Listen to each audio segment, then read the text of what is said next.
Hi guys, just a quick update about the tiny house build.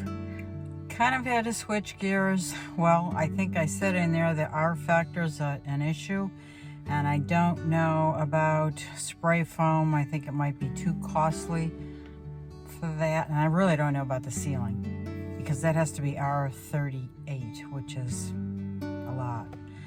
Shy of adding 2 more inches to those rafters. I don't know if that's a good plan. So I'm thinking she shed. Somebody mentioned it in the comments. I thought it was a great idea. So once the dust settles, there's no heat in there. It's kind of cold where I am, so I might pick this back up in the spring. But in the meantime, we are doing a new property build. It's on the river, and I think you'll love it. The property is gorgeous, and there's 2 sides to the river.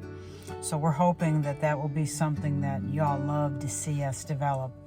And we've been talking about modular homes versus mobile homes and a bunch of other things, thinking that, we have to find out what the best options are. Can they do a modular home? Do we have to do a stick build? I mean, these are all things we're considering.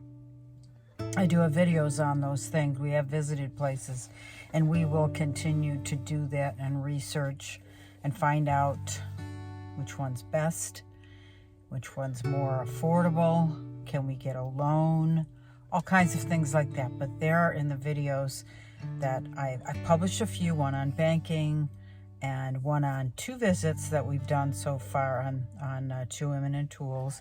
So I hope you look at it. And if you have any questions, if I haven't answered them, I can contact the people again and ask them additional questions. Anyway, thank you for subscribing. It really helps. Subscribing makes this all doable.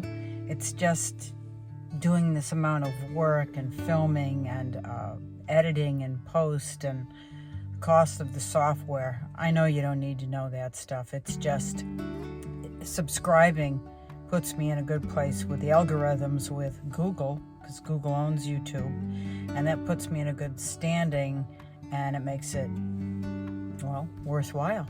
Anyway, thank you, and I hope to see you soon.